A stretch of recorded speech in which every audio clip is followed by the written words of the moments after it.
For all of human history, we have been on a quest for two things: a meaningful life and a long one. We have searched for the fountain of youth in our myths, for the philosopher's stone in our alchemy, and for the elixir of life in our science. The desire to add more years to our life, and more life to our years, is one of the most ancient and the most universal of all human longings. In our modern world, we often look for the answers in the complex and the expensive, in cutting-edge medicine, in complicated diets, and in high-tech anti-aging therapies. But what if the greatest secrets to a long and a healthy life are not to be found in a futuristic laboratory, but in the quiet, simple, and climb-tested wisdom of the past? What if the answers are not a secret at all, but are hidden in plain sight, in the daily habits and the social fabrics of the healthiest and the longest-lived people on Earth? This is the great and hopeful promise of the Blue Zones. These are a small number of unique and remarkable places in the world where people consistently live to be over 100 years old at a rate that is 10 times greater than in the United States. They are places where chronic diseases like heart disease, cancer, and dementia are a rarity, and where people live not just long lives, but vibrant, active, and happy lives well into their old age. In this new 15-part series, we will embark on a journey to these Blue Zones. We will travel, in our minds, to the mountains of Sardinia in Italy, to the islands of Okinawa in Japan, to the Nicoya Peninsula of Costa Rica, to the Greek island of Icaria, and to a community in Loma Linda, California. We will explore the common threads that are woven through these incredibly diverse and geographically distant cultures. We will seek to uncover the secrets that they, together, have to teach us. We will explore their diets, which are not about a single superfood, but about a simple and a powerful pattern of eating. We will look at their relationship with movement, which is not about going to a gym, but about a life of natural and of constant motion. We will delve into their profound sense of purpose, the reason that they have to wake up in the morning. And we will explore what may be the most important secret of all: their deep and their unwavering commitment to family, to community, and to social connection. This will not just be a journey of facts and of figures. It will be a philosophical exploration of a different, a slower, and perhaps a wiser way of living. Our goal is not just to learn the secrets of a long life, but to rediscover a more balanced, a more connected, and a more deeply human way of being. So, find a quiet space. Let the frantic pace of the modern world fall away. And let us begin our journey to the places where time itself seems to slow down. Part 1. What does it mean to be truly healthy? In our introduction to this new series, we began our great and hopeful journey to uncover the secrets of a long and a vibrant life. We have set our sights on the Blue Zones, those rare and remarkable places where human beings flourish into old age. But before we can begin to explore the specific habits and the lifestyles of these communities, we must first be clear about the very goal we are pursuing. When we say we want to live a long and a healthy life, what do we truly mean by the word health? For most of us, in our modern world, the answer seems simple. Health is the absence of sickness. But is this definition truly complete? Or is true health something far more profound, far more positive, and far more holistic than the mere absence of a negative? The traditional view that has dominated Western medicine for the past 2 centuries is known as the biomedical model. In this model, the human body is seen as a complex and a beautiful machine.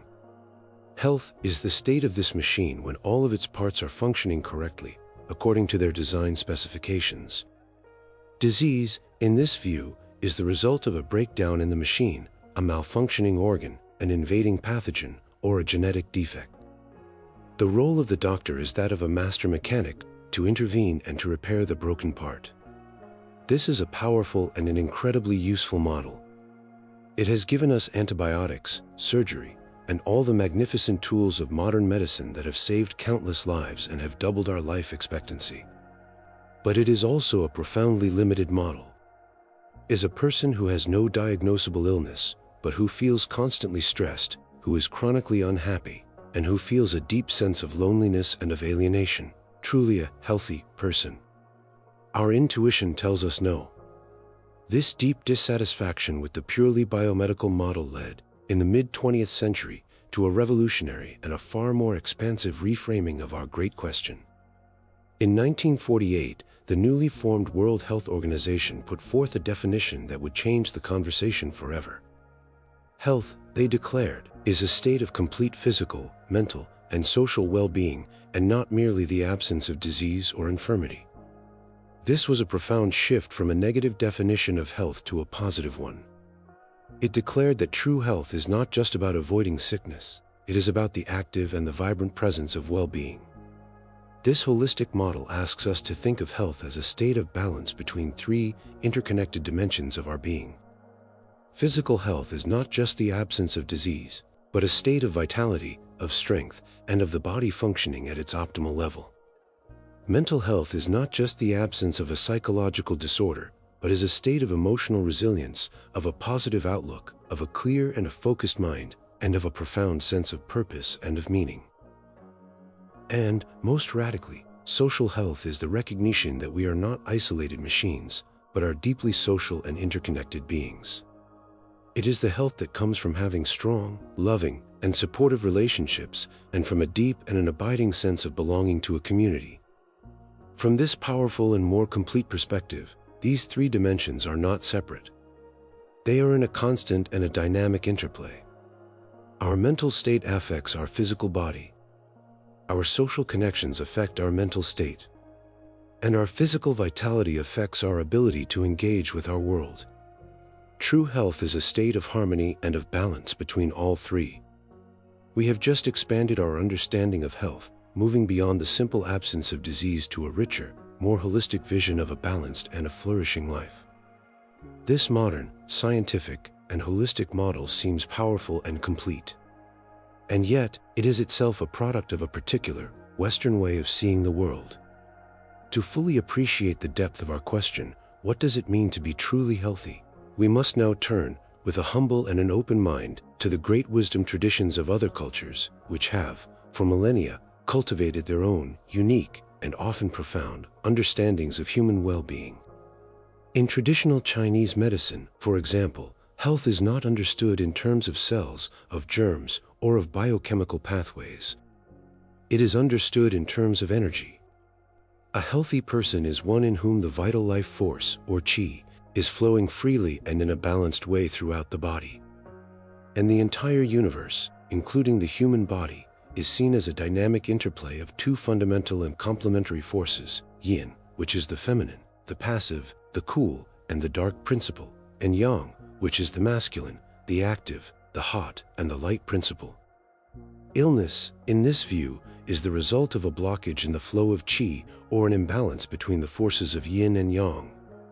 And the goal of all the great healing arts, of acupuncture, of herbal medicine, of diet, and of meditative practices like Tai Chi, is to restore this natural and harmonious balance. In the ancient tradition of Ayurveda from India, the science of life, we find another, equally profound, holistic vision. In this view, health is a state of perfect and vibrant balance between the body, the mind, the spirit, and the senses. It teaches that each of us is born with a unique mind-body constitution, or prakriti, which is a particular combination of three fundamental energies, or doshas, vata, pitta, and kapha. A healthy life is one that is lived in accordance with our own, unique constitution, a life that brings our personal energies into a state of balance. And in many of the world's great indigenous traditions, health is understood not as an individual state at all, but as a state of harmonious relationship. A person is healthy only when they are in a right and a respectful relationship with their family, with their community, with the natural world, and with the world of the spirits. An illness, in this view, can be a symptom of a broken relationship, a sign of a social or a spiritual disharmony. And the process of healing, therefore, often involves not just treating the individual, but engaging the entire community in rituals that are designed to restore that broken harmony. What is so remarkable is that while the specific language and the metaphysical concepts of these great traditions are all profoundly different, they all, in their own unique way, converge on the very same, deep, and universal insight that our modern, holistic model has only recently rediscovered. And that insight is this, that true health is, and always has been, a state of profound and a dynamic balance. It is a balance within our own bodies. It is a balance within our own minds. It is a balance in our relationships with others, and it is a balance with the great, living, natural world that is our home. The secrets of long life that we are about to explore are, in the end, the secrets of how to achieve and to maintain this beautiful and this life-giving state of balance. Part 2 is longevity in our genes or our choices. In our first conversation, we began our search for the secrets of a long and a healthy life by expanding our very definition of health, seeing it not as the mere absence of disease, but as a profound and holistic state of physical, mental, and social balance. This leads us now to one of the oldest and most fundamental questions in all of human biology. Where does this state of health and longevity come from? Are the longest lived among us simply the winners of a genetic lottery, born with a superior biological inheritance? Or are they the masters of their own destiny, the architects of a long life that has been built, day by day, through a series of wise and disciplined choices? This is the great and timeless debate of nature versus nurture, and we must begin our inquiry by giving our nature, our genetic inheritance, its due. There is no denying that our DNA plays a significant role in shaping our potential for a long life. We have all observed this in our own lives. We know of families where it seems that everyone lives, with an almost effortless grace, into their 90s and beyond. And we know of other families that are tragically afflicted by a history of heart disease, of cancer, or of other illnesses that can cut life short, regardless of a person's healthy habits. To the question, how much does DNA shape our lifespan? Modern science has begun to provide a surprisingly specific answer. By studying large populations, and particularly by comparing identical twins, who share 100% of their DNA, with fraternal twins, who share only 50%, scientists have been able to estimate that our genetics account for roughly 25% of the variation in human lifespan. This 25% is not the product of a single longevity gene. Rather, it is the result of a complex and a subtle interplay of many different gene variants that can give a person a slight statistical advantage in the long and difficult race against time.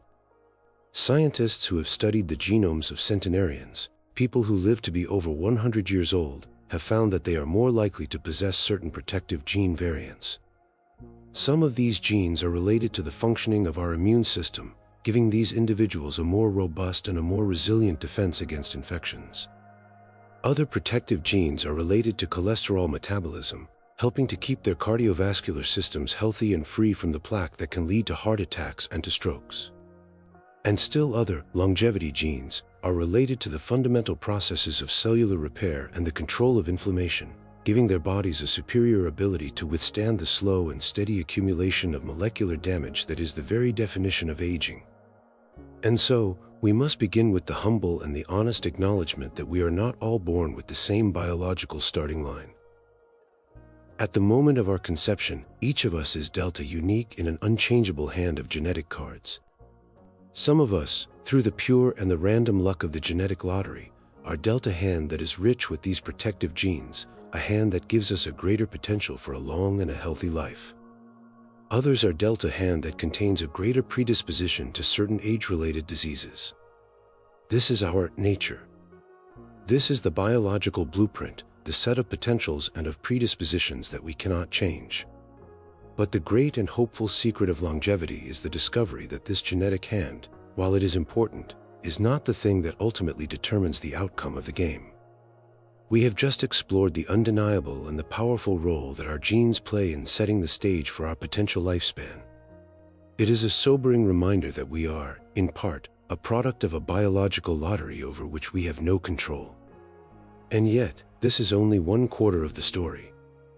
The great and the profoundly empowering discovery of modern longevity science is that the other 75% of our health and our lifespan is determined not by the hand we are dealt, but by how we choose to play that hand. This brings us to the immense and the decisive power of our choices, of our environment, and of our lifestyle. To the great question, can lifestyle override genetics? The answer from the new and revolutionary science of epigenetics is a resounding yes. Our DNA is not a fixed and an unchangeable destiny. It is more like a vast and a complex keyboard. Our genes are the keys. And our lifestyle choices, the food we eat, the exercise we get, the stress we endure, the sleep we have, are the fingers that play upon that keyboard. A healthy lifestyle can play a beautiful and a harmonious melody, activating the genes that promote health and resilience, and silencing the genes that promote disease. An unhealthy lifestyle can play a discordant and a destructive tune, activating the very genes that we may have a predisposition to be harmed by. This is the great and hopeful truth that is best captured in the famous saying, "Genetics loads the gun, but lifestyle pulls the trigger." The most powerful and the most inspiring real-world evidence for this comes from the very communities that are the subject of our series, the Blue Zones. When scientists have studied the genetics of the people in these remarkable longevity hotspots, they have not found any single, magical gene that explains their extraordinary health and their long lives. In fact, the people of these regions, from the mountains of Sardinia to the islands of Japan, have incredibly diverse genetic backgrounds. What they share is not a common ancestry.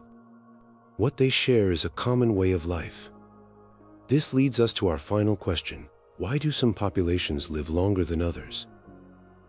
The answer is that the people in the Blue Zones, through a combination of their culture, their environment, and their traditions, have, for centuries, been unconsciously and consistently making the very lifestyle choices that modern science is only now discovering are the keys to a long and a healthy life. They are not on any special diet, they simply eat a whole food, plant-based diet that is the natural product of their environment. They do not go to the gym, they live in environments that are constantly nudging them into natural and consistent physical activity. They are not trying to find their purpose, they are born into cultures that provide them with a clear and a powerful sense of their role in their family and their community. And they do not have to schedule social time, their lives are deeply and naturally embedded in a web of close, supportive, and face-to-face social connections. And so, we arrive at a final and a deeply empowering conclusion. While our genes may set the outer limits of our potential lifespan, the vast majority of how long, and how well, we live as a direct and an undeniable product of our own daily choices. The secrets of a long life are not hidden in our DNA, they are waiting for us in the simple and the profound wisdom of our own everyday actions. Part 3. What role does diet play in long life? In our last conversation, we arrived at the profound and the deeply empowering conclusion that while our genes may set the stage for our lives, it is our daily choices and our lifestyle that ultimately write the play. Of all these lifestyle choices, there is none that is more fundamental, more intimate, and more powerful than the choice of what we put into our bodies every single day. The food we eat is the very fuel that builds our cells, that powers our minds, and that either protects us from, or exposes us to, the great chronic diseases of our age. This brings us to the very heart of our search for the secrets of a long life, the role of diet. To the question, is there a perfect diet for longevity? The first and most important answer from the Blue Zones is a liberating no. There is no single, magical, Blue Zones diet. The traditional diet of a shepherd in the mountains of Sardinia is, in its specific ingredients, very different from that of a farmer in Okinawa or a family in the Nicoya Peninsula of Costa Rica. The great secret is not to be found in a particular, exotic superfood that we must all now rush to find. The secret, instead, is to be found in a set of simple, powerful, and universally shared dietary patterns and principles. So, what are these common eating habits? The first and most overwhelmingly consistent finding is that the people in the Blue Zones eat a diet that is almost entirely plant-based. Across all 5 of the Blue Zones, the vast majority of their food, on average, about 95%, comes from plants. They eat a rich and a diverse variety of seasonal vegetables from their gardens, a wide array of fruits, and a foundation of whole grains and legumes. Meat is eaten, but it is not a daily staple. It is, instead, a small and a celebratory food, eaten on average only about 5 times per month, and often in a small portion that is used to flavor a larger, plant-based dish. This is not a strict and dogmatic vegetarianism, but a natural and a traditional, plant-slant way of eating. The second great principle is that they eat whole foods. Their diets are not filled with the highly processed, prepackaged, and chemically altered food products that have come to dominate the modern supermarket. They eat food that is, for the most part, in its original and recognizable form. They eat the sweet potato from the ground, the bean from the pod, and the bread that has been made with a simple, traditional sourdough starter. And at the very cornerstone of this whole food diet is the humble legume. Beans, in all their glorious variety, fava beans, black beans, soybeans, along with lentils and chickpeas, are the foundation of almost every single blue zone diet. They are a cheap, a high fiber, a nutrient-dense, and a high-protein source of daily nutrition. These shared patterns, a diet that is overwhelmingly plant-based, that is centered on whole foods, and that is rich in beans and other legumes, is the first great dietary secret of the world's longest-lived people. We have just uncovered the first part of the great dietary secret of the blue zones, a simple, traditional, and overwhelmingly plant-based way of eating. But what if the what of their diet is only half of the story? What if the true and deepest secret is to be found not just in the food that they eat, but in the way that they eat it? This brings us to a dimension of health that our modern, nutrition-obsessed culture so often forgets, the profound and the powerful wisdom of moderation and of mindfulness. To the question, how important is moderation compared to what we eat, the people of the blue zones provide a clear and a powerful answer. It is just as, if not more, important. The most famous and the most elegant expression of this is a 2,500-year-old Confucian mantra that is still said before meals by the elders of Okinawa, Hara Hachibu. This simple phrase is a reminder to stop eating not when you are full, but when your stomach is about 80% full. That 20% gap between being no longer hungry and being completely full can be the difference between a healthy weight and a gradual, lifelong weight gain. This simple, cultural practice is a form of natural and gentle caloric restriction. And decades of scientific research on animals has shown that a modest reduction in calorie intake is one of the single most powerful and most reliable interventions for extending a healthy lifespan.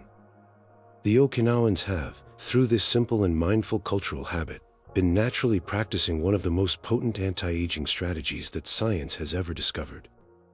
This wisdom of moderation extends to the timing of their meals.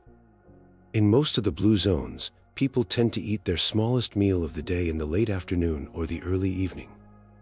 They then have a long and a natural fasting period until the next morning. This stands in stark contrast to the modern habit of eating a large dinner late at night, a habit that is increasingly being linked by science to a higher risk of metabolic disease. But perhaps the most profound difference of all is in the very attitude towards food and towards eating. In our modern, fast-paced world, we have come to see food as a form of fuel, something to be consumed as quickly and as efficiently as possible, often alone, often in a car, and often in front of a screen. In the blue zones, the meal is rarely just about fuel. It is a sacred and essential part of the social and the cultural fabric of life. Food is grown in a local garden, it is prepared with care, and it is almost always eaten slowly, in the company of family and of friends. A meal is a time for connection, for conversation, and for a deep and an often unspoken sense of gratitude for the food itself. This entire way of being, this mindfulness, this moderation, and this deep and beautiful connection between food, family, and community is a powerful and a daily antidote to the chronic stress that is one of the great drivers of inflammation and of aging in the modern world.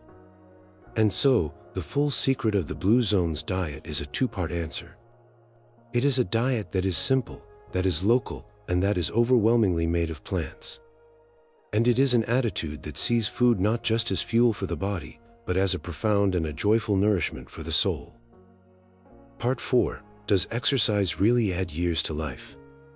In our last conversation, we explored the foundational role that diet plays in the extraordinary longevity of the people in the blue zones. We discovered the simple and powerful wisdom of a whole food, plant-based diet, eaten with a sense of mindfulness and of moderation. Now, we must turn our attention to the second great pillar of our physical health, movement. In our modern, health-conscious world, we have become obsessed with the idea of exercise. We join gyms, we run marathons, we engage in high-intensity training sessions, all in the belief that these strenuous and often painful activities are the price we must pay for a long and a healthy life. But what if this entire paradigm is a profound misunderstanding? What if the true secret to a long and a vibrant life is not to be found in the gym, but in the gentle and the consistent rhythms of our everyday lives? The scientific evidence is absolutely and overwhelmingly clear. Regular physical activity is one of the single most powerful medicines that we have. To the question, does exercise really add years to life? The answer is a definitive yes. A life of consistent physical activity has been shown to dramatically reduce the risk of nearly every single major chronic disease that afflicts the modern world, from heart disease and diabetes to cancer and dementia. It strengthens our bones, it improves our mood, and it is a powerful antidote to the chronic stress that so often accelerates the aging process. But this is where the modern approach to fitness often goes wrong. Our modern conception of exercise is, in many ways, a strange and an unnatural invention. It is the idea that physical activity is a separate and a scheduled event, something to be endured for an hour a day, 3 times a week, in a special building, often using a special machine. For many people, this model is profoundly unsustainable. We begin with a burst of enthusiasm, but soon, the demands of a busy life, the waning of our motivation, or the occurrence of an injury, causes us to fall away from our routine. We tend to have an all-or-nothing mentality. And when we can no longer do all, we all too often end up doing nothing. Furthermore, this model creates the phenomenon of the active couch potato. A person can go to the gym for a single, intense workout, but if they then spend the other 23 hours of their day sitting at a desk, sitting in a car, sitting on a sofa, they are still, for all intents and purposes, living a sedentary life. And a growing body of research suggests that the negative health effects of prolonged sitting can, in many cases, cancel out the benefits of that single, heroic workout. When we look to the people of the blue zones for guidance, we find a startling and a powerful truth. The centenarians in these communities do not exercise. You will not find them in a gym, you will not find them running marathons, and you will not find them lifting weights. Their languages often do not even have a word for our modern concept of a workout. This is a profound and a powerful clue. It tells us that our modern, and often stressful, obsession with intense and structured training is not, in fact, the secret to a long and a healthy life.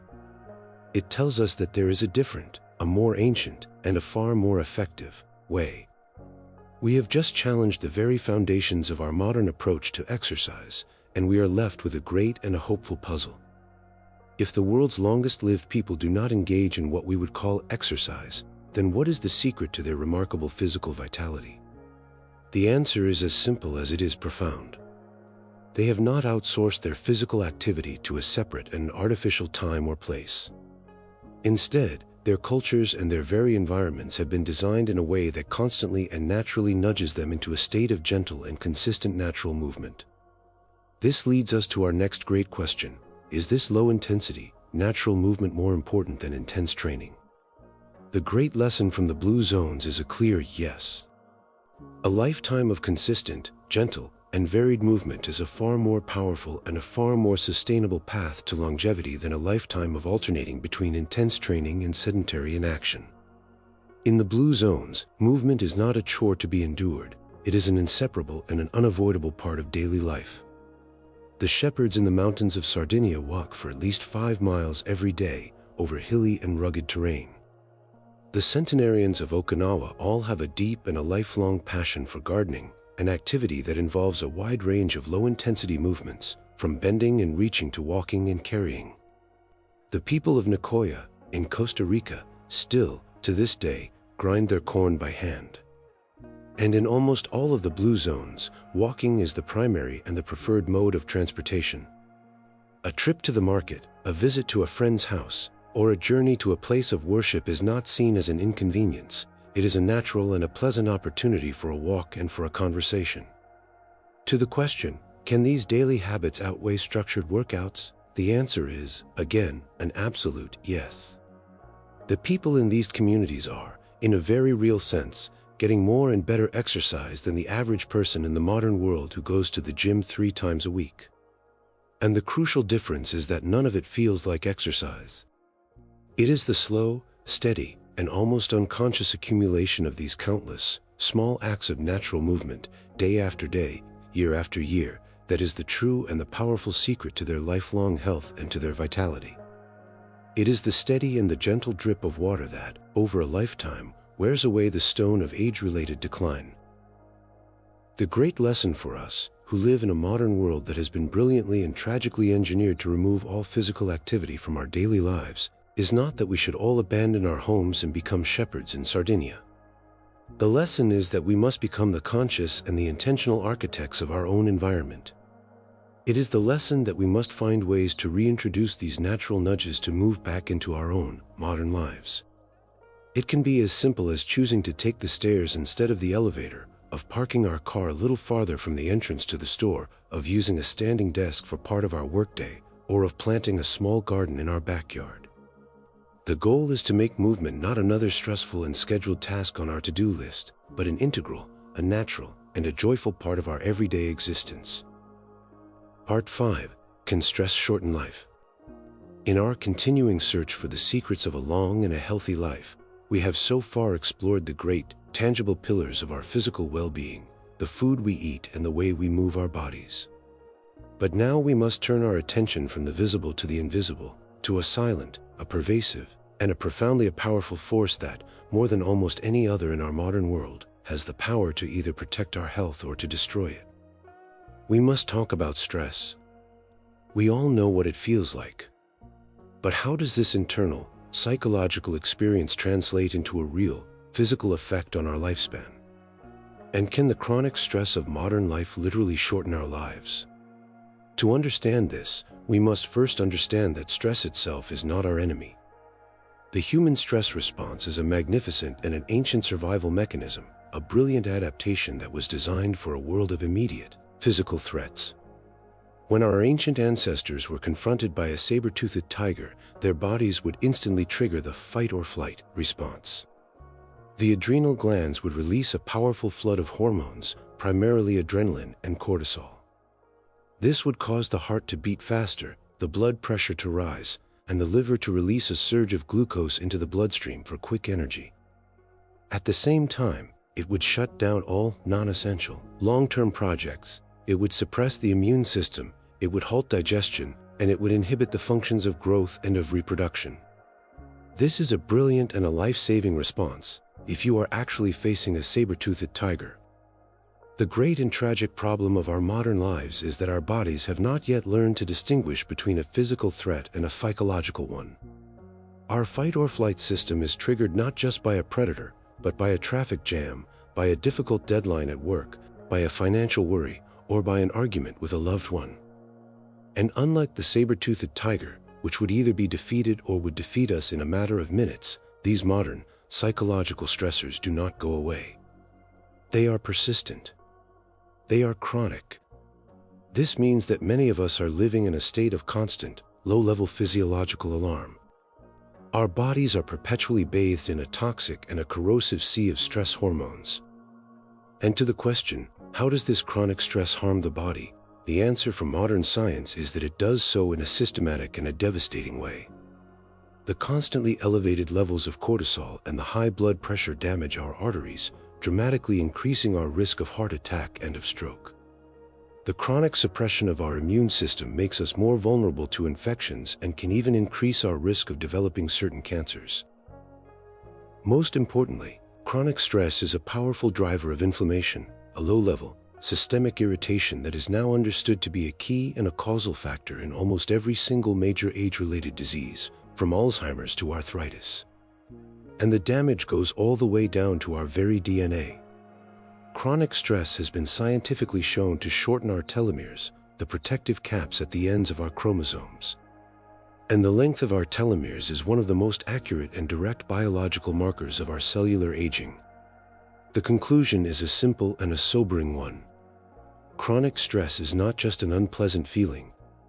It is a slow-motion poison that systematically undermines our health and literally accelerates the process of aging.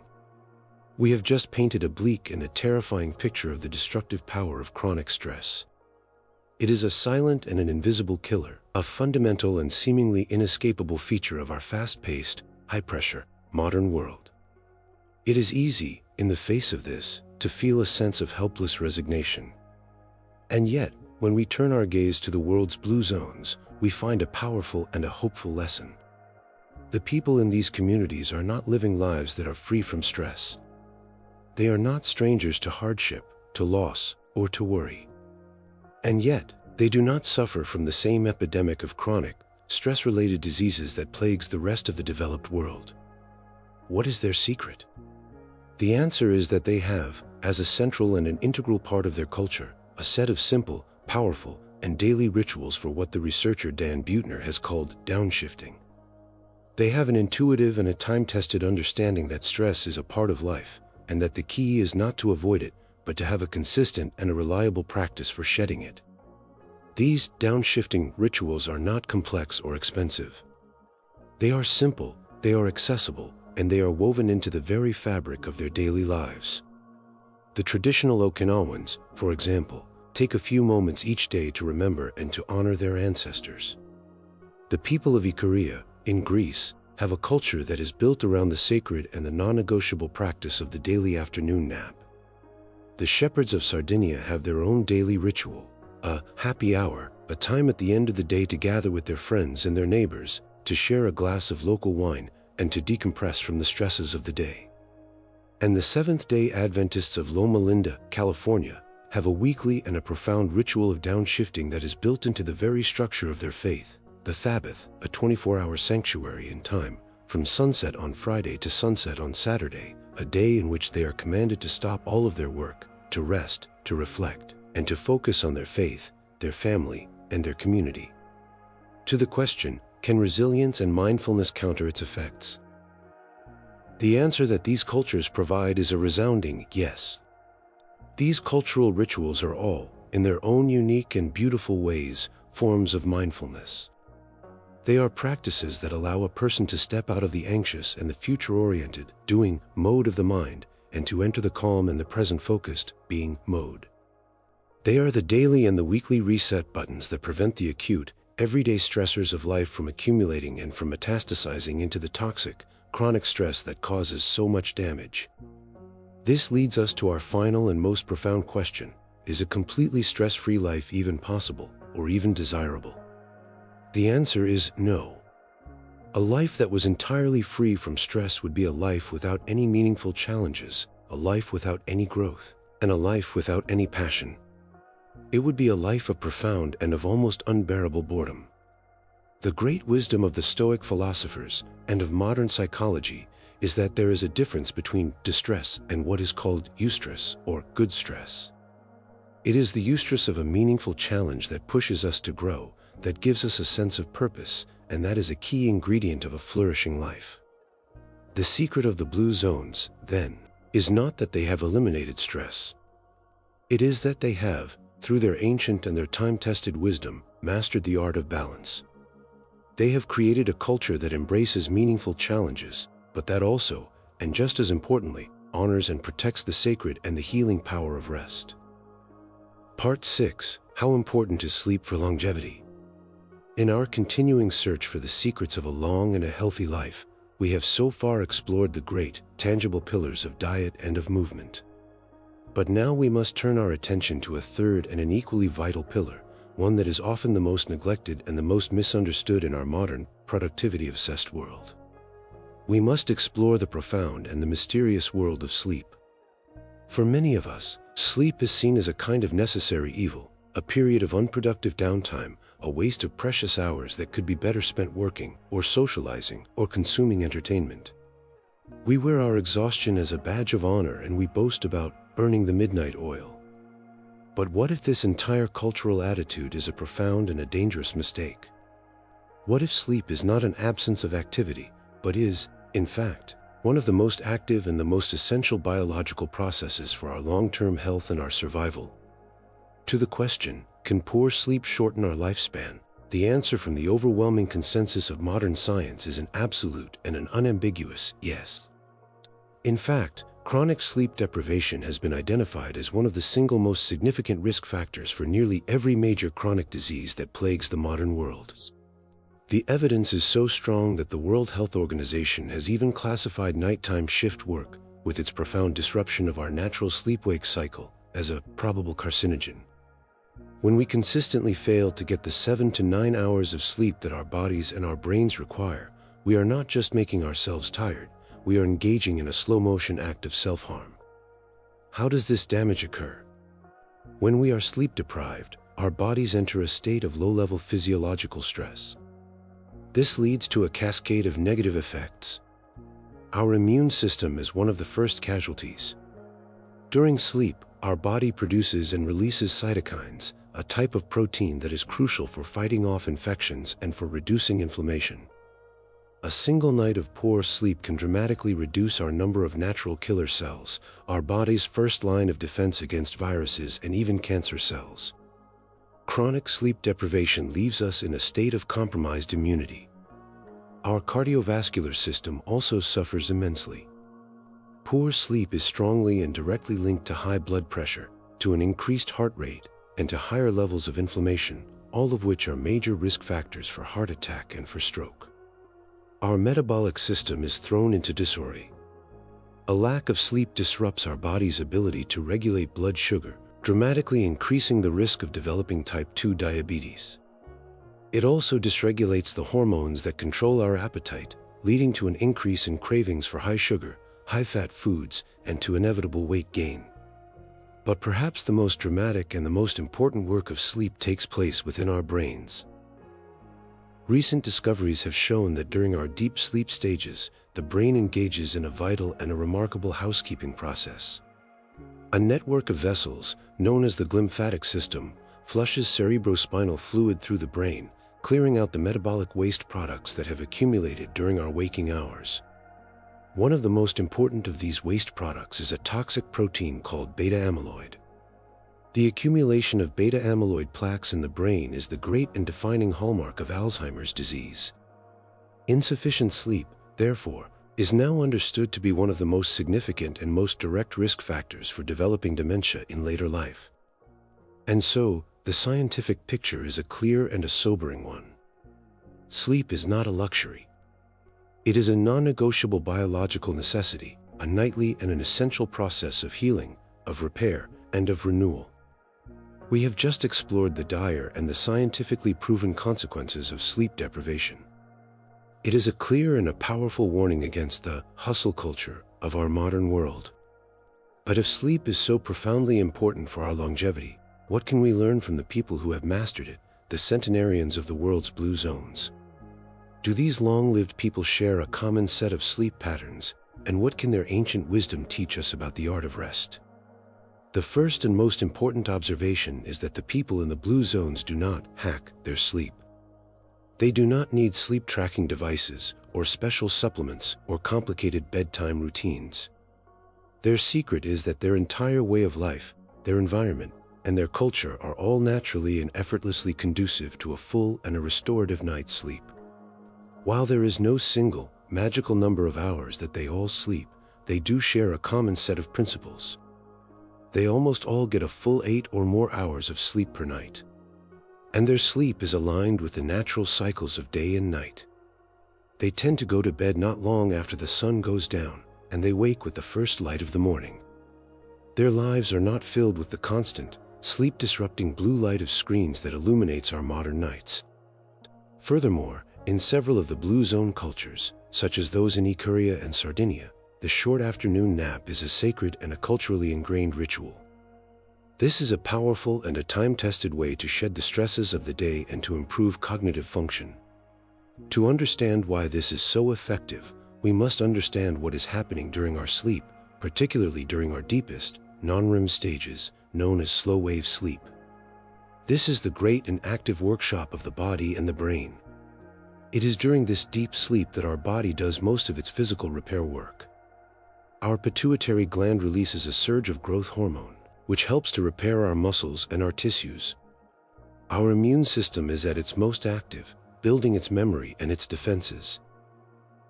And, as we have discussed, it is during this phase that the brain's lymphatic system is working at full capacity, flushing out the toxic waste products that have accumulated during the day. Deep sleep is, in the most literal sense, a process of nightly and of profound rejuvenation. But the great lesson from the blue zones is that a healthy night's sleep does not begin when your head hits the pillow. It is the natural and the inevitable result of the way you have lived your entire day. This brings us back to the concept of downshifting. The lives of the people in the blue zones are not free from stress, but they are lives that have a natural and a healthy rhythm between activity and rest. Their days are filled with the gentle, natural movement that we have already discussed. Their evenings are spent not in a state of digital stimulation, but in a state of quiet, face-to-face connection with their family and their friends. These habits all work to naturally lower the levels of the stress hormone cortisol in their bodies, which is one of the essential preconditions for a good night's sleep. And so, the ultimate secret to the sleep of the centenarians is that there is no secret. It is the simple and the beautiful and the logical outcome of a life that is lived in a slower, a more natural, and a more deeply human rhythm. Part 7. Does social connection keep us alive? In our search for the secrets of a long and a healthy life, we have so far explored the great, tangible pillars of our physical well-being, the food we eat, the way we move our bodies, and the restorative power of our sleep. These are the foundations of our individual, biological health. But now we must turn our attention to a factor that is so powerful, so fundamental, and so deeply embedded in our nature that we often fail to even see it. We must explore the profound and the undeniable connection between the quality of our relationships and the length of our lives. We must ask, does our social connection truly keep us alive? The answer to our first great question, do loneliness and isolation shorten life, is a stark, a sobering, and an almost unbelievable yes. In recent years, a wave of large-scale scientific studies has come to the same stunning conclusion: chronic loneliness and social isolation are one of the single greatest threats to our long-term health and our longevity. The former Surgeon General of the United States, Vivek Murthy, has called loneliness a public health crisis, and the data backs him up. A major meta-analysis, which combined the results of many different studies, found that the health risk of prolonged loneliness is equivalent to smoking 15 cigarettes a day. It is a risk factor that is even more dangerous than obesity or a sedentary lifestyle. This is not a metaphor. It is a physiological reality. But how can an internal, psychological feeling have such a profound and a devastating impact on our physical bodies? The answer lies in our deep, evolutionary history. As we have discussed before, we are, by our very nature, social animals. For our ancient ancestors, to be a part of a tribe was to be safe. To be alone was to be profoundly and existentially vulnerable, to be exposed to predators and to starvation. Our bodies have not forgotten this ancient lesson. When we feel lonely, our brains interpret this as a state of profound and persistent threat, and they trigger the very same chronic fight-or-flight stress response that we explored in our last conversation. This leads to a constant and a corrosive bath of the stress hormone cortisol, which in turn leads to a cascade of devastating health consequences: chronically elevated blood pressure, a weakened immune system, and, most importantly, a state of systemic inflammation, which is the great and silent driver of almost every single age-related disease. The damage goes even deeper than this. Researchers have discovered that chronic loneliness can actually change the way our genes are expressed. It has been shown to turn up the activity of the genes that are responsible for promoting inflammation, and to turn down the activity of the genes that are responsible for fighting off viral infections. Loneliness, it seems, gets under our skin and into our very cells, programming our bodies for a state of constant, high alert, and self-destructive vigilance. In our modern, hyper-individualistic, and increasingly digital world, we are experiencing an epidemic of this lonely disease.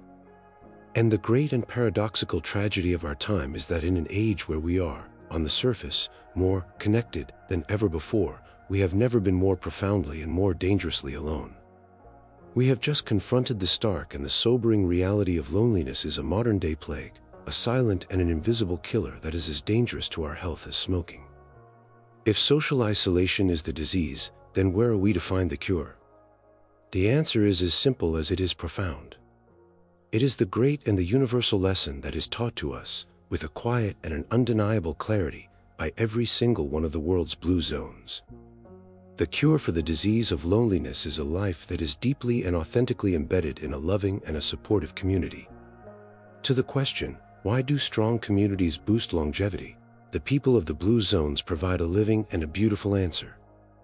In Okinawa, one of the cornerstones of their social life is the concept of this moai.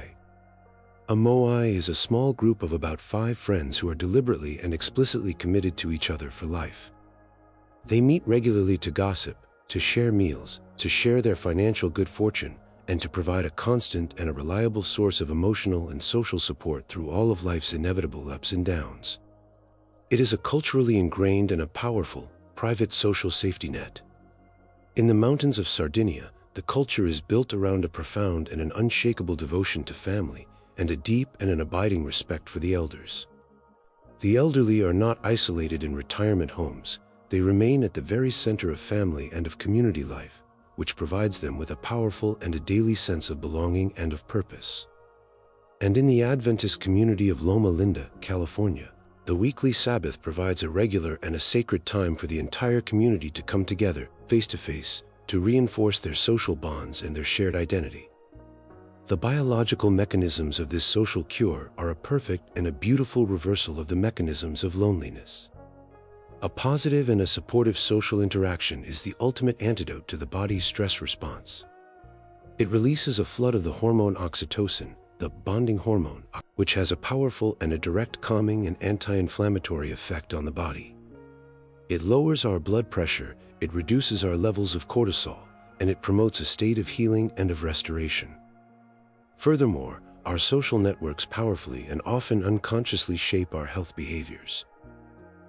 If your closest friends eat a healthy diet, if they are physically active, and if they have a positive outlook on life, you are far more likely to adopt these same healthy habits yourself. Health, like happiness, is contagious. This leads us to our final and our most profound question: is love the ultimate medicine? After all of our scientific and our philosophical explorations, the answer seems to be an overwhelming yes. The great conclusion of the 80-year-long Harvard study was that a life of good relationships is the single greatest predictor of a long and a happy life. Love, in all of its many and its varied forms, the passionate commitment of a life partner, the quiet loyalty of a lifelong friend, the comforting sense of belonging to a strong and a supportive community, this is the great meta-secret of the Blue Zones. It is the rich and the fertile soil from which all their other healthy habits naturally and effortlessly grow. And the great and paradoxical lesson for us, in our often lonely and individualistic modern world, is that the single most important thing that we can do for our own, personal, long-term health is to shift our focus away from ourselves and to dedicate our time, our attention, and our hearts to the deep and the loving and the life-giving nourishment of our connections with others. Part 8, is mental health the key to physical health? In our search for the secrets of a long life, we have so far explored the great, tangible pillars of our physical existence: our diet, our movement, our sleep, and our social connections. But now we must turn our attention to the most intimate and the most powerful of all our human faculties, the great and mysterious conductor of our entire biological orchestra. We must explore the profound and the unbreakable connection between the mind and the body. For centuries, Western thought was dominated by a deep-seated dualism, the idea that the mind is a non-physical ghost that is somehow separate from the physical machine of the body. But modern science has now shown us, with an undeniable and an almost overwhelming clarity, that this is a profound mistake. The mind and the body are not two separate things, they are two sides of the same coin. This leads us to a crucial and a deeply personal question: can our mental and our emotional states directly and powerfully affect our physical health and our longevity? Let us first explore the dark side of this connection. To the question, can depression or anxiety weaken the body? The answer from modern medicine is a definitive and a resounding yes. We now understand that chronic negative mental states, such as depression, anxiety, and hostility, are not just unpleasant feelings.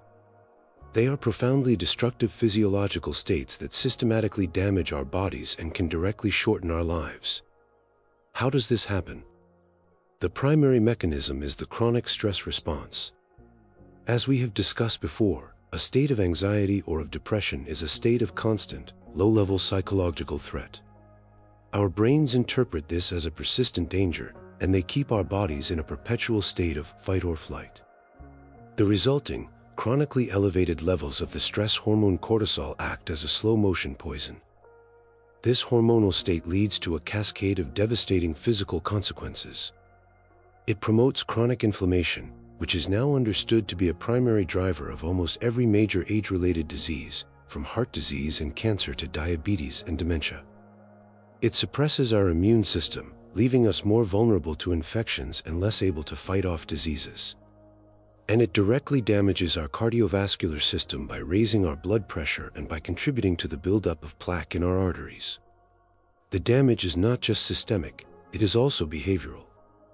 A person who is suffering from depression or from anxiety is far less likely to engage in the very behaviors that are essential for a long and a healthy life. They are less likely to have the energy to exercise, they are more likely to eat an unhealthy, comfort food diet, they are more prone to smoking or to excessive alcohol use, and their sleep is almost always profoundly disrupted. This creates a vicious and a self-reinforcing cycle where the poor mental state leads to poor physical health, and the poor physical health, in turn, worsens the mental state. And so, the great and sobering lesson from modern science is this: we cannot separate our minds from our bodies. A troubled mind will, with an almost absolute certainty, create an ailing body.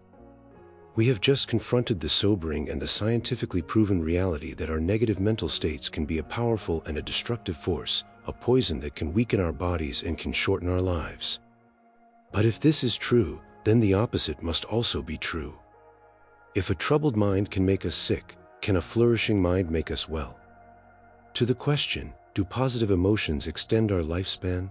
The answer, it seems, is a profound and a hopeful yes.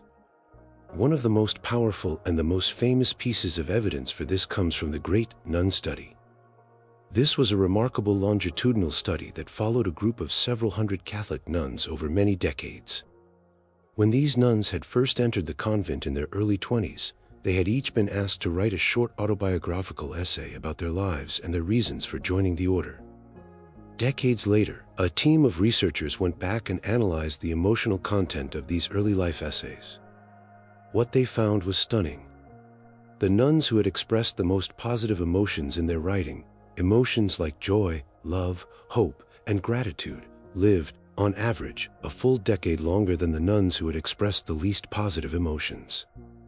This remarkable finding, which was made in a population that shared an almost identical diet, lifestyle, and access to healthcare, is one of the most powerful demonstrations of the direct and the causal link between our emotional state and our physical longevity. How is this possible? The biological mechanisms are a beautiful and a perfect mirror image of the mechanisms of stress. Positive emotions, like contentment, love, and joy, activate our parasympathetic nervous system, the body's great rest and digest system. This is the antidote to the fight or flight response. It lowers our levels of the stress hormone cortisol, it reduces our blood pressure, and it allows our body to enter a state of healing and of restoration. A positive and an optimistic outlook has been shown to be associated with lower levels of the chronic inflammation that is so damaging to our bodies. And it is also associated with a stronger and a more resilient immune system. This is the great and the final key to understanding the profound health of the people in the blue zones. It is not just their diet, or their movement, or their sleep that gives them their long lives. It is their mindset. Their cultures and their ways of life seem to be naturally and effortlessly designed to cultivate a state of positive mental health. The constant and supportive social connection that we have discussed is a powerful and a daily buffer against the anxieties and the loneliness of the modern world. Their daily rituals of downshifting protect them from the toxic effects of chronic stress.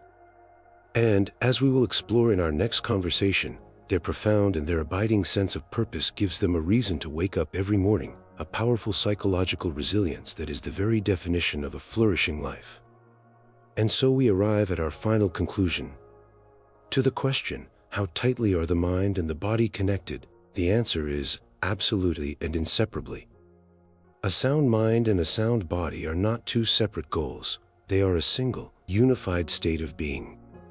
And the great and empowering secret of a long and a healthy life is the realization that the most powerful and the most effective tool we have for healing and for protecting our bodies is the one that lies within our own, hopeful and resilient minds. Part 9. What role do medicine and science play? Throughout our entire journey in search of the secrets of a long and a healthy life, we have been focusing on the profound wisdom of the blue zones, on the simple, the ancient, and the often low-tech habits that have allowed these communities to flourish. But we must now turn our attention to the other great source of our modern longevity, a force that is responsible for one of the most dramatic and the most successful stories in all of human history. We must explore the role of modern medicine in science. In an age that is often defined by its anxieties, it is easy to forget that we are living through a golden age of medical miracles. But what is the true and the proper role of this powerful force in a long and a healthy life? The first and most undeniable contribution of science to our longevity comes from the great public health revolution of the late 19th and early 20th centuries. The single greatest leap in human life expectancy in our history was not the result of a new diet or a new exercise plan. It was the result of a series of basic, but world-changing, scientific discoveries and public interventions. The development of the germ theory of disease led to the creation of sanitation systems, of clean water supplies, and of a basic understanding of hygiene, all of which dramatically reduced the spread of infectious diseases that had plagued humanity for millennia. The invention of vaccines has led to the near-total eradication of some of the most terrifying and deadly diseases in human history, from smallpox to polio. And the discovery of antibiotics in the mid-20th century transformed once fatal infections into simple and treatable conditions. These are the quiet, the unglamorous, and the often invisible triumphs of science that formed the very foundation of our modern, long-lived civilization. Beyond this foundation of public health, modern medicine has also given us a powerful and an ever-growing arsenal of tools to intervene in moments of acute, life-threatening crisis. Our modern emergency medicine is a realm of daily miracles. A person who suffers a heart attack or a stroke today has a chance of survival and of recovery that would have been unimaginable just a few decades ago. And our ability to treat and to manage a vast array of once fatal chronic diseases, from many forms of cancer to diabetes, has transformed these conditions from death sentences into manageable, long-term states. This leads us to our next great question: are checkups and early detection the real secret? For many of the great and silent killers of the modern world, particularly for many forms of cancer, the answer is a definitive yes. A cancer that is detected in its earliest stages is often a curable disease. The very same cancer, if it is not detected until it has had years to grow and to spread, is often an incurable one. The development of, and the access to, regular and effective medical screenings is one of the most powerful and scientifically backed tools that we have for extending a healthy and a vibrant life. And so, the case is made, modern medicine and science are not a trivial part of the longevity equation.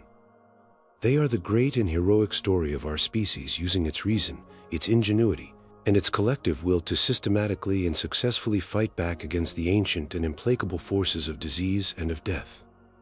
We have just celebrated the magnificent and the undeniable triumphs of modern medicine. It is a story of human ingenuity that has saved countless lives and has added decades to our average lifespan. And yet, for all its power, our modern medical system is facing a profound and a growing crisis. If our science is so advanced, why are our societies so sick? Why are we, in the developed world, facing an unprecedented epidemic of chronic, lifestyle-related diseases, from obesity and diabetes to heart disease and dementia? This brings us to the great and sobering critique of the modern medical model. To the question, can modern medicine guarantee a longer life? The answer is a firm no. A guarantee is impossible. But more importantly, the very structure of our modern medical system is, in many ways, profoundly flawed. For the most part, we do not have a healthcare system. We have a sick care system. It is a system that is brilliantly and heroically designed to intervene at the moment of a crisis, to pull us back from the brink of death. But it is a system that is, in large part, poorly designed to prevent the crisis from happening in the first place. It is a system that is focused on the cure, not on the prevention. And for the great, slow-moving, and self-inflicted diseases that now plague our societies, the cure is often too little, and it is almost always too late. This is where the ancient wisdom of the blue zones provides a powerful and a necessary critique. The people in these communities achieve their extraordinary health and their longevity not because they have better access to the latest and most expensive medical technologies. In fact, they often have less. They achieve it because their entire way of life is a powerful and a continuous form of preventative medicine. Their simple, plant-based diet is a daily and a delicious vaccine against heart disease. Their constant, natural movement is a lifelong therapy against metabolic disease. And their deep, supportive social connections are a powerful and an effective antidote to the chronic stress and the loneliness that so often undermine our mental and our physical health. They show us that the most effective and the most powerful medicine of all is a healthy lifestyle. This leads us to our final, and most futuristic, question: will technology push our human lifespan beyond its current limits? The great promise of the transhumanist movement is that future technologies, like genetic engineering and regenerative medicine, will one day allow us to cure the disease of aging itself and to live for centuries, or even for millennia. This is a breathtaking and an alluring dream. But it is a dream that is also haunted by profound and by difficult questions. As we have discussed before, what would be the social consequences of a world where only the wealthy could afford to live forever? And what would be the existential and the psychological consequences of a life without an end? The relentless and the technologically driven pursuit of immortality can be a dangerous distraction from the more immediate, the more achievable, and the perhaps more profound task of living a healthy, a meaningful, and a beautiful life within the natural and the finite lifespan that we have been given. And so, the best and the wisest future is not one in which we must choose between the ancient wisdom of our lifestyles and the modern miracles of our science. It is a future of synthesis, a future in which we live our daily lives in accordance with the simple and the powerful lessons of the blue zones, and in which we also have access to the magnificent and life-saving tools of modern medicine when things do, as they inevitably will, go wrong. Part 10. Do we need purpose to stay healthy? In our continuing journey into the secrets of a long life, we have so far explored the great, tangible pillars of our well-being: our diet, our movement, our sleep, and our profound need for social connection and for rest. But now we must turn our attention from the outer world of our bodies and our relationships to the inner world of our minds. We must explore one of the most subtle, the most profound, and the most uniquely human of all the secrets to a long and a flourishing life. We must ask, do we need a purpose to stay healthy? And does a deep sense of meaning in our lives actually add years to our life? The modern, scientific answer to this ancient question is a clear and a resounding yes.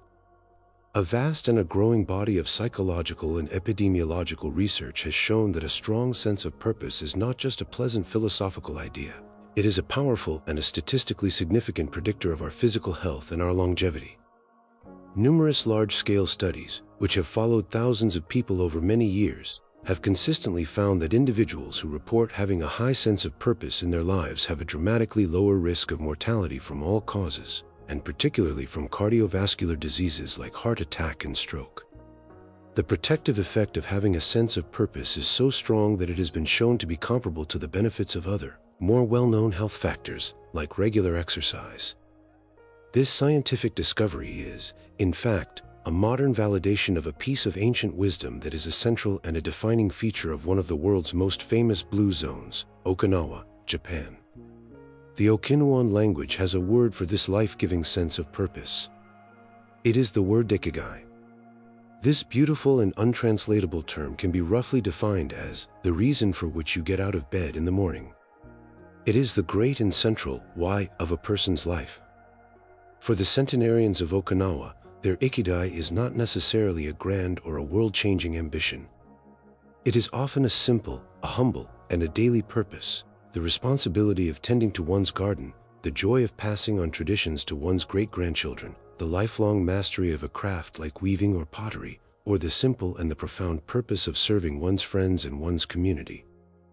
This leads us to our next great question: why do retirees with goals live longer? In the culture of Okinawa, there is no word for retirement. There is no concept of a time in one's life when one is no longer useful, when one's purpose is finished. In the modern West, by contrast, retirement is often a moment of profound existential crisis. It can be a sudden and a devastating loss of one's identity, of one's daily structure, and of one's very reason for being.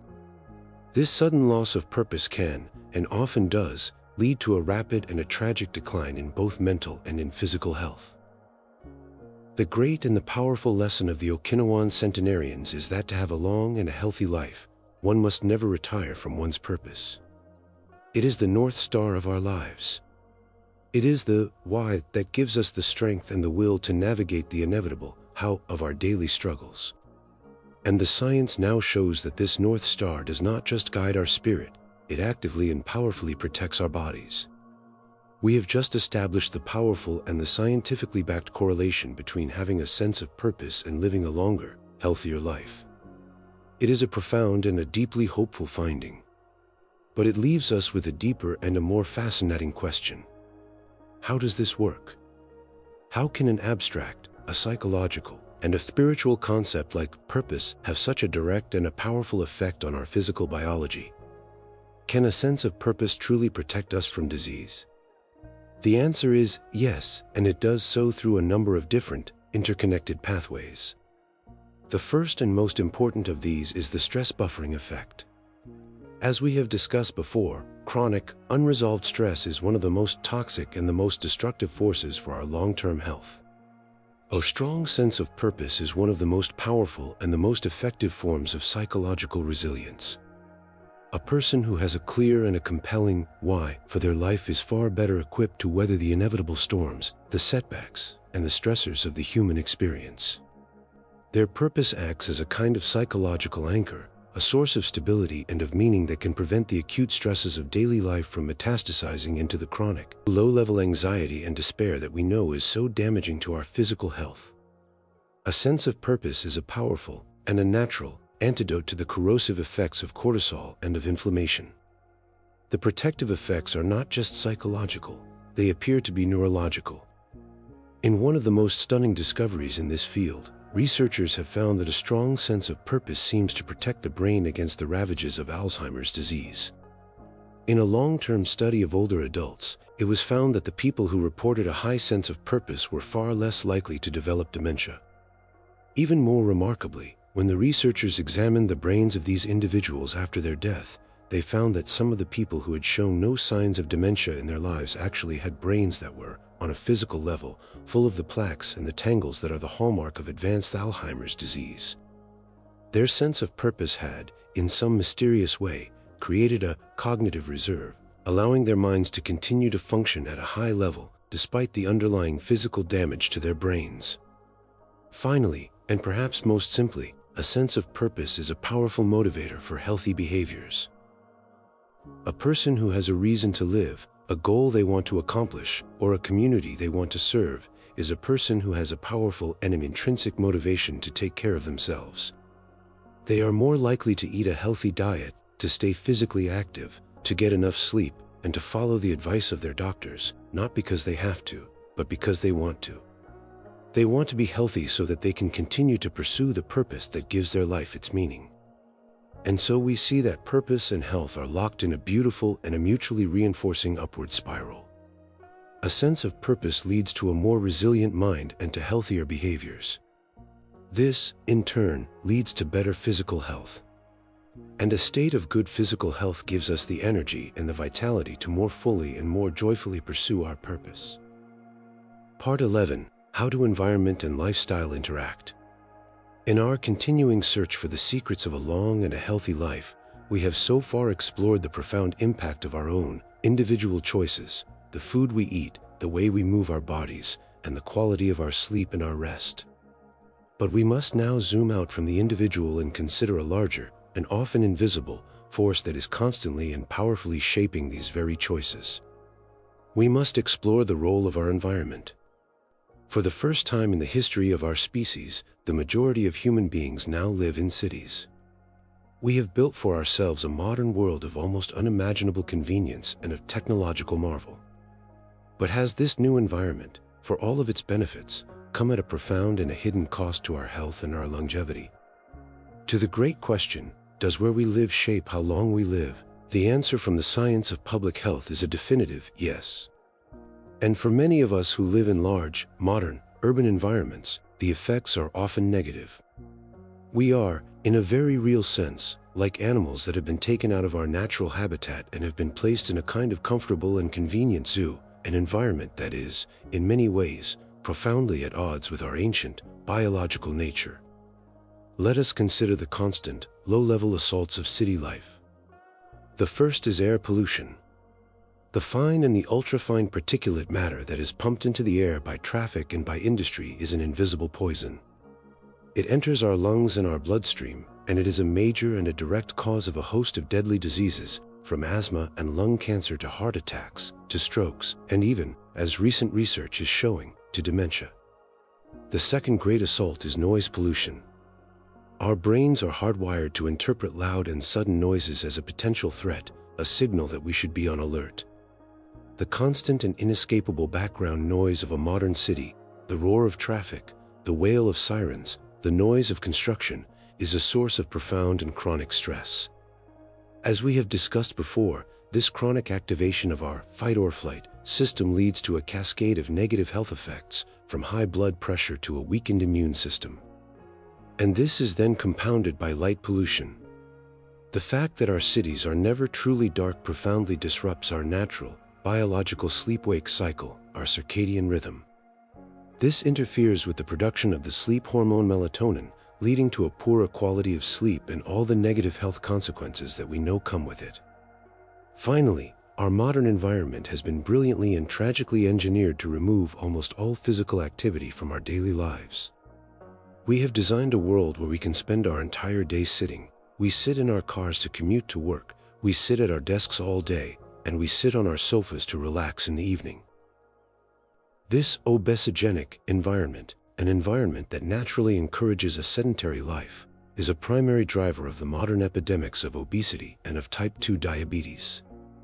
And so, while the city is a place of great opportunity and of great excitement, it is also, from a purely biological perspective, an environment that is bombarding our ancient and our slow-to-adapt bodies with a constant and a multi-pronged assault on our long-term health. We have just painted a bleak and a sobering picture of the modern, urban environment as a source of chronic stress and of disease. It is a world that seems to be fundamentally at odds with our own biological well-being.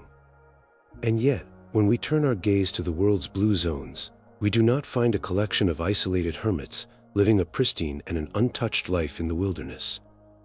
What we find, instead, are places where the human-built environment and the natural world have been woven together in a state of profound and of life-giving harmony. To the question, can rural or natural living add longevity? The answer from the blue zones is a powerful yes. While these places are all very different, they share a common set of environmental characteristics. They are, for the most part, semi-rural communities. Many of them are in hilly or in mountainous regions, which naturally encourages physical activity. And they are all places where the people have maintained a deep and an intimate connection with the natural world, often through the practices of farming and of gardening. The great and the powerful secret of the blue zones is not that the people who live there have more willpower or more self-discipline than the rest of us. The secret is that their environments have been designed, over many centuries, to make the healthy choice the easy choice, the natural choice, and often, the only choice. Their environment is an environment of natural movement. As we have discussed, the hilly terrain of Sardinia and of Icaria, and the fact that walking is the primary and the most convenient mode of transportation, means that people are constantly and naturally being nudged into the very kind of low-intensity, consistent physical activity that is so essential for a long and a healthy life. Their environment is an environment of healthy food. They are places where it is far easier to get fresh, local, and unprocessed vegetables from one's own garden or from a local market than it is to find a fast food restaurant. And their environment is an environment of social connection. The very design of their villages, with their public squares, their local cafes, and their homes that are built close to one another, naturally and effortlessly promotes the kind of daily, spontaneous, and face-to-face social interaction that we now know is the single most powerful secret to a long and a happy life. And so, we arrive at a final and a more nuanced understanding. The great lesson is not that a city life is inherently bad and a country life is inherently good. An isolated and a lonely rural life can be just as unhealthy as a stressful urban one. The great lesson is about the profound and the unbreakable interaction between our choices and our environment. The people in the blue zones are not consciously choosing to be healthy every single day. Their culture and their environment have made the healthy choices the default and the easy choices. The great and the empowering challenge for us, who live in a modern world that is so often designed to make the unhealthy choice the easy one, is to become the conscious architects of our own personal environments. While we may not be able to change the city in which we live, we can change the home in which we live, the daily routines we follow, and the social worlds we inhabit in a way that brings the profound and the simple wisdom of the blue zone environment into our own modern lives. Part 12. Can spirituality or faith influence lifespan? Throughout our entire search for the secrets of a long and a healthy life, we have explored the great, tangible pillars of our physical existence and the deep and powerful role of our social world. We have spoken of diet, of movement, of sleep, and of connection. But there is another, a more subtle, a more personal, and a profoundly powerful dimension that is a common thread in almost all of the world's blue zones. It is the dimension of spirituality and of faith. In our modern, secular, and often cynical world, we can be hesitant to speak of such things in the context of our physical health. But what if the evidence shows us that a life of faith, in its broadest sense, is one of the most powerful and the most reliable predictors of a long and a healthy life? To the question, do religious or spiritual practices improve health? The answer from a vast and a growing body of scientific research is a clear and an undeniable yes. When we look at the blue zones, we see this truth in action. Of the 5 original blue zones, 4 are defined by a strong and a cohesive faith community. The Sardinians and the Nicoyans are traditionally Catholic, the Okinawans have a unique and a powerful tradition of ancestor veneration, and the community in Loma Linda, California, is a close-knit group of Seventh-day Adventists. The Adventists are perhaps the most studied group of all, and they live, on average, a full decade longer than their fellow Americans. While their famous vegetarian diet and their healthy lifestyle are a huge part of this, the central, organizing principle of their entire way of life is their shared faith.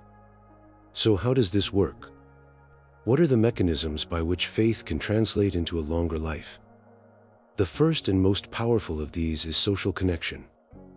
As we have discussed before, loneliness is one of the most toxic and the most dangerous risk factors for our long-term health. A faith community is a powerful and a direct antidote to this modern disease of isolation. Belonging to a church, a temple, a mosque, or a synagogue provides a regular and a meaningful opportunity for face-to-face social interaction. It provides an instant tribe, a community of people who share your deepest values and who are there to provide you with emotional and with practical support in times of crisis. The second great benefit is stress reduction. The very rituals of faith, the quiet contemplation of a prayer, the communal singing of a hymn, the peaceful and reflective atmosphere of a religious service, are all powerful and time-tested forms of what we have been calling downshifting. They are a built-in and a culturally reinforced practice for shedding the anxieties of the everyday world. Furthermore, the very beliefs of a faith tradition can act as a profound psychological buffer against the stresses of life. The belief that your life has a divine purpose, that your suffering has a meaning, and that you are in the care of a benevolent and an all-powerful higher being, can be a source of immense comfort, of hope, and of a deep and an abiding psychological resilience. And finally, most religious traditions provide their followers with a clear and an authoritative set of healthy behaviors. They actively discourage destructive habits like smoking and excessive alcohol use, and they actively encourage pro-social behaviors, like charity and service to the community, that we now know are themselves a powerful source of well-being.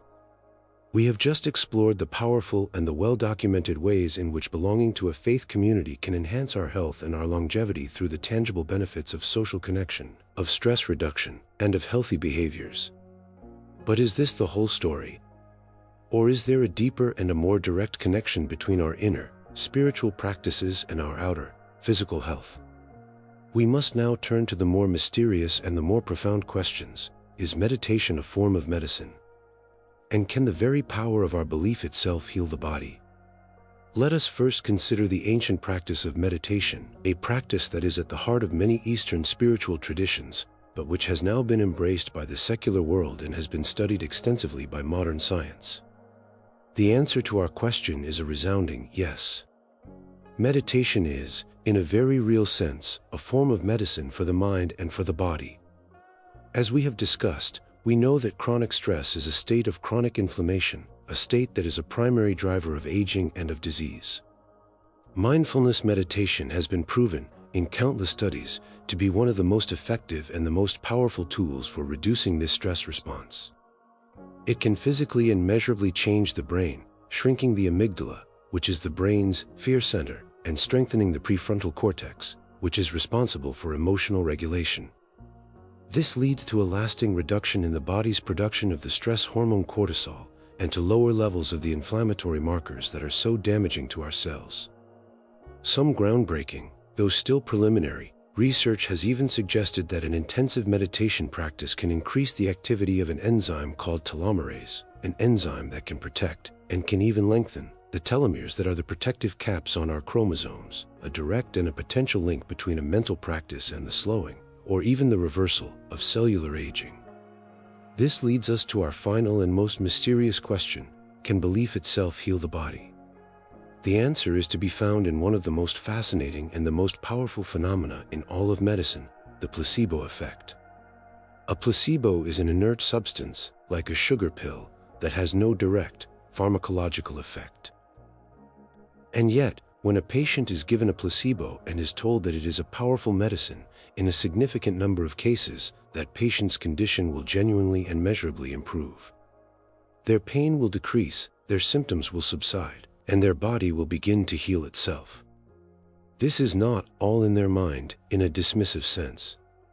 The belief itself, the powerful expectation of healing, triggers the brain to release its own, powerful, internal pharmacy of healing chemicals, such as endorphins, which are the body's natural painkillers. The placebo effect is a stunning and an undeniable demonstration that our minds, our beliefs, and our expectations have a direct and a powerful, and a still not fully understood, biochemical effect on our physical bodies. The faith in faith healing may not be a supernatural phenomenon, but may instead be the ultimate and the most powerful expression of this natural, mind-body connection. And so we see that the link between our spiritual and our physical lives is a profound and a multi-layered one. It is a connection that is forged in the real world of our communities, and in the deep and the mysterious world of our own, healing minds. Heart 13, is aging inevitable, or can we slow it? Throughout our entire search for the secrets of a long and a healthy life, we have been exploring the great, external and lifestyle factors that contribute to longevity. But now we must turn our attention from the choices we make to the very machinery that we are, from our behaviors to our biology. We must confront the great and seemingly inexorable process that is the ultimate cause of our decline and our death. We must ask about the nature of aging itself. Is this slow and steady decline an inevitable and a metaphysical fate, as fixed and as unchangeable as the setting of the sun? Or is it a biological process that we can, through the power of our science and our choices, begin to understand, and perhaps even to slow? The first great insight of the modern science of aging is that we must make a crucial distinction between two very different kinds of age. The first is your chronological age. This is a simple and an unchangeable number. It is the measure of how many times the Earth has traveled around the sun since the day you were born. The second, and far more important, concept is your biological age. This is not a measure of time, but a measure of your physiological health. It is a measure of the wear and tear on your cells, on your tissues, and on your organs. Your biological age is a reflection of how well your body is actually functioning. And the profound and the deeply hopeful discovery is that these two numbers are not always the same. A person with a chronological age of 60 might, if they have lived an unhealthy life, have a biological age of 70. But another person, of the very same chronological age, who has lived a healthy and a vibrant life, might have a biological age of 50. The entire project of a long and a healthy life is the project of keeping your biological age as low as possible for as long as possible. So how does this biological aging actually happen? For centuries, it was a profound mystery. But in recent decades, scientists have begun to identify a set of core, cellular and molecular processes that are the drivers of aging. These are known as the hallmarks of aging. One of these is genomic instability. Our DNA, the instruction manual in every one of our cells, is constantly being damaged by environmental toxins and by the simple errors that occur when our cells divide. Our bodies have a magnificent set of repair mechanisms, but over time, this damage can accumulate, leading to cellular dysfunction. Another key hallmark is telomere attrition. Telomeres are the small, protective caps at the ends of our chromosomes, like the plastic tips on a shoelace. Every time a cell divides, these telomeres get a little bit shorter. And when they become too short, the cell can no longer divide safely, and it enters a kind of zombie-like state called cellular senescence. These senescent cells then accumulate in our tissues, and they secrete a cocktail of inflammatory proteins that damage the healthy cells around them, a process that has been called inflammaging. From this powerful, scientific perspective, aging is not a single, mysterious process. It is the predictable and cumulative result of these and other specific and measurable forms of biological damage. And this leads to a revolutionary idea.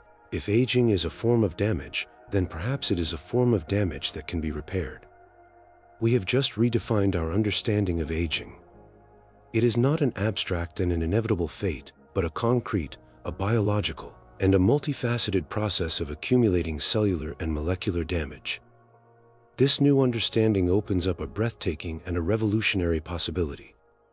If aging is a form of damage, then perhaps we can develop a new kind of medicine, a medicine that does not just treat the individual diseases of old age, but that treats the underlying condition that causes all of them, the aging process itself.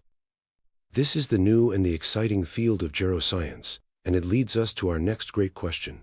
Can science truly delay aging at the cellular level?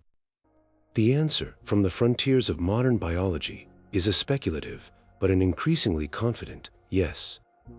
For each of the great hallmarks of aging, scientists are now developing specific and targeted interventions that are designed to slow, to halt, or even to reverse the damage.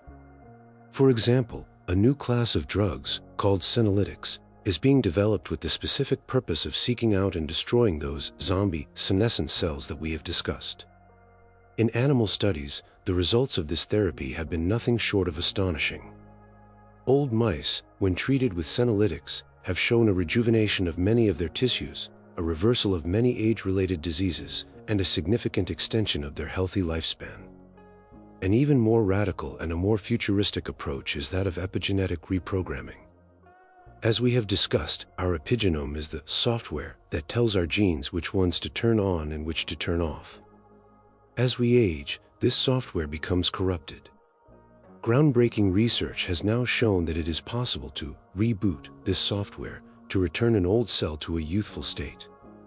Scientists have already successfully used this technique to restore the sight of old mice by making the cells in their optic nerves biologically young again. This research is still in its earliest stages, but it is a stunning proof of concept.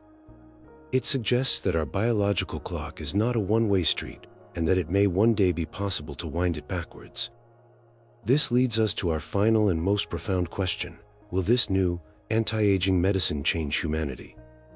The answer is that it will change it more profoundly than any other technology in our history.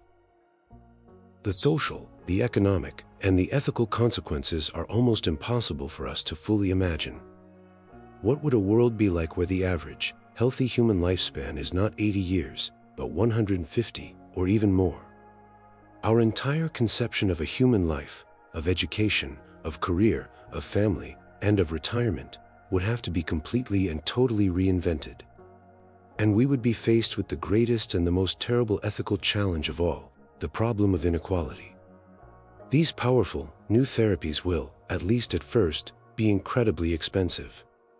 This creates the terrifying and the dystopian prospect of a future where the rich can afford to buy not just luxury goods, but more life itself.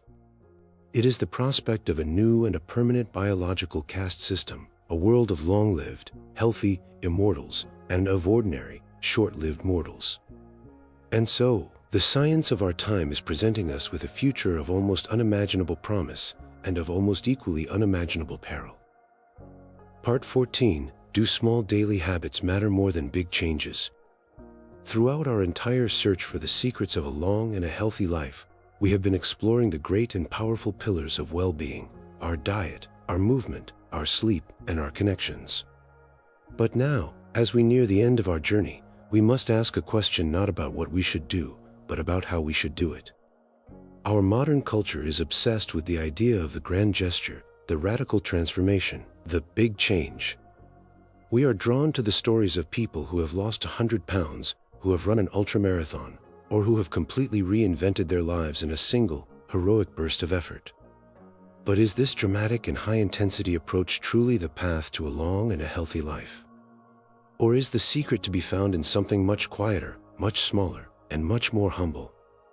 The great problem with the big change approach to self-improvement is that it is, for the vast majority of us, a recipe for failure. Let us consider the familiar ritual of the New Year's resolution. We begin with a powerful surge of motivation, and we make a grand and ambitious promise to ourselves. This year, I will go to the gym 5 days a week, or I will completely cut out all sugar from my diet. But this kind of high-intensity, high willpower change is incredibly draining. Our willpower, psychologists have shown us, is a finite and an easily depleted resource. And by the 3rd week of January, our initial motivation has faded, our willpower is exhausted, and the old, comfortable habits of our lives have reasserted their powerful and quiet control. This often leads to the all-or-nothing trap. When we set an incredibly ambitious and an incredibly difficult goal for ourselves, we create a very high and a very unforgiving bar for success. The very first time we fail, the first time we miss a gym session, the first time we eat a piece of cake, we feel as though we have failed completely. This single, small failure becomes a powerful and a convenient excuse to give up on the entire project altogether. This is because a radical and a sudden change to our life is, by its very nature, a profound shock to our system. It is a constant and a conscious battle against the deeply ingrained and almost unconscious routines that have been shaping our lives for years. And in a battle between our conscious and easily depleted willpower and our unconscious and deeply rooted habits, the habits will almost always win in the long run. Our culture loves the myth of the overnight success, the single, dramatic event that changes everything. But this is almost always an illusion. The great and lasting achievements of a human life are rarely the product of a single, heroic burst of effort. They are, instead, the product of years and of decades of quiet, unglamorous, and consistent daily work. And the great and sobering truth is that our modern obsession with the grand gesture, with the dramatic and the intense, is a profound and a dangerous distraction from the one and only thing that can truly create a lasting and a positive change in our lives. We have just explored the deep and the systemic flaws in our modern, grand gesture approach to a healthy life. It is a path that is paved with good intentions, but that all too often leads to the destination of burnout and of failure. If this is not the way, then what is the alternative? The great and the powerful answer, the answer that is given to us by both modern psychology and by the ancient wisdom of the world's longest-lived people, is a more humble, a more patient, and a far more powerful one. It is the wisdom of the small, the magic of the consistent, and the profound and the life-changing power of the tiny habit. To the great question, is consistency more powerful than intensity? The answer is an absolute and an undeniable yes. The great and the beautiful secret to this is the power of compounding. A small and a seemingly insignificant sum of money, if it is invested consistently and is allowed to earn interest over many decades, will, through the quiet and inexorable magic of compounding, grow into a fortune. Our daily habits work in exactly the same way. A single, small, and positive action, on its own, is of little consequence. But that same small action, if it is repeated, day after day, week after week, and year after year, will compound into a radical and a profound transformation of our health, of our well-being, and of our entire lives. This is the miracle of the aggregation of marginal gains. Do these tiny habits add up to years of life? The living proof of this principle is to be found in the blue zones. As we have seen, the extraordinary longevity of the people in these communities is not the result of any single, heroic, or extreme behavior. It is the cumulative effect of a lifetime of small, simple, and consistent healthy habits that are seamlessly and almost unconsciously woven into the very fabric of their daily existence. It is the handful of nuts they eat every afternoon. It is the daily, pleasant walk to a neighbor's house. It is the single glass of red wine with their friends in the evening. It is the constant and the gentle activity of tending to their garden.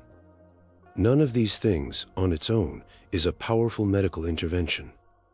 But their combined and their compound in effect, over the course of a lifetime, is the addition of up to a decade of healthy and vibrant life. And so, we arrive at the final and the truest secret of those who age gracefully. The secret is not that they have a superhuman and an inexhaustible supply of willpower. The secret is that they have, through their culture and through their environment, made the healthy choice the easy choice. Their virtue is not a matter of a constant and a heroic effort. It is a matter of a quiet and an effortless habit. And so, the great and the deeply empowering lesson for all of us is to stop waiting for a moment of grand and radical transformation.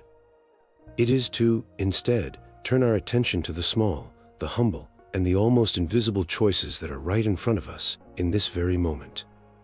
For the great and the beautiful garden of a long and a healthy life is not planted in a single, heroic, and exhausting afternoon of labor. It is cultivated, slowly and patiently, one small and beautiful seed at a time, day after day after day. Part 15. What does it really take to live long and well? We have come, at last, to the end of our great and hopeful journey into the secrets of a long and a healthy life. We began this series by asking what it truly means to be healthy, and we discovered a vision that was not just about the absence of disease, but about a profound and a holistic state of balance. We have journeyed, in our minds, to the world's blue zones, and we have learned from the quiet and the time-tested wisdom of their people. We have explored the great, tangible pillars of their longevity, their simple, plant-based diets, their lives of constant and natural movement, and their deep and sacred respect for the healing power of rest and of sleep. We have seen the powerful and protective effects of their social connections, of their sense of purpose, and of their spiritual faith. And we have contrasted this ancient wisdom with the promises and the perils of our own, modern, medical science. And now, after all of these explorations, we must step back and ask the final, and the most important, question of all. What is the great and unifying secret that lies beneath all of these other secrets? What does it truly take to live a long and a good life? The first and most profound answer is a simple and a deeply liberating one. It is that the goal is not perfection, but balance. Our modern culture often pushes us towards a kind of obsessive and anxious extremism in our pursuit of health. We are encouraged to adopt the perfect, but often unsustainable, diet. We are pressured to engage in the most intense, but often injury-inducing, workout. We chase after a perfect and an unattainable ideal, and when we inevitably fall short, we are filled with a sense of guilt and of failure. The great wisdom of the blue zones is the wisdom of the middle path. Their diet is not a perfectly ascetic or a restrictive one. They enjoy their daily glass of wine, they celebrate with their families, and they find a place for pleasure and for joy in their eating. Their approach to food is one of balance and of moderation, a principle that is so beautifully captured in the Okinawan mantra, Hara Hachi Bu. Their physical activity is not the extreme and punishing intensity of a marathon, but the gentle and the balanced consistency of a life of natural and of varied movement.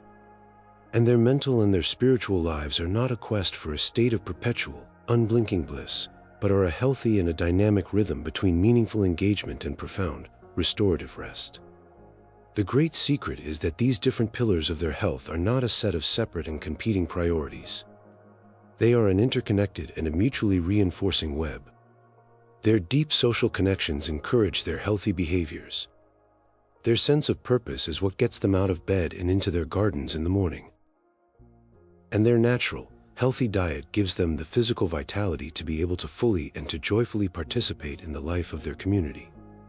The secret of a long life is not to be found in the obsessive and the stressful pursuit of perfection in any one single area.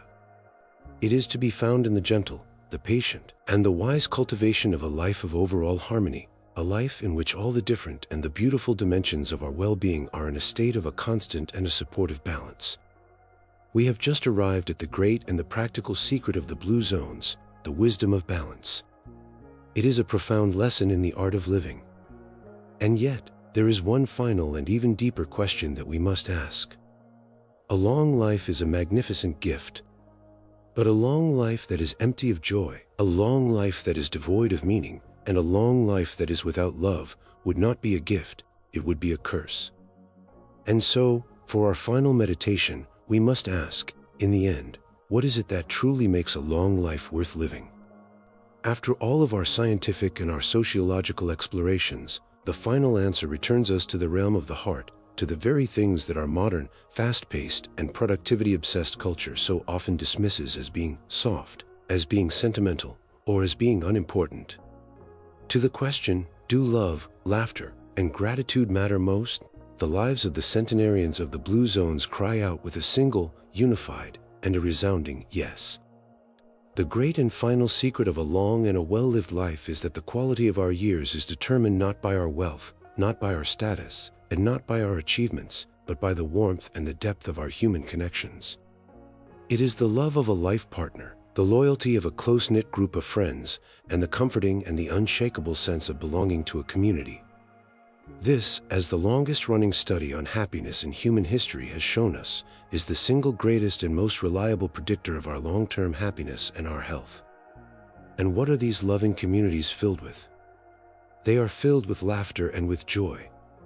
The people of the blue zones are not grim and joyless ascetics. They are people who know how to savor the simple pleasures of life.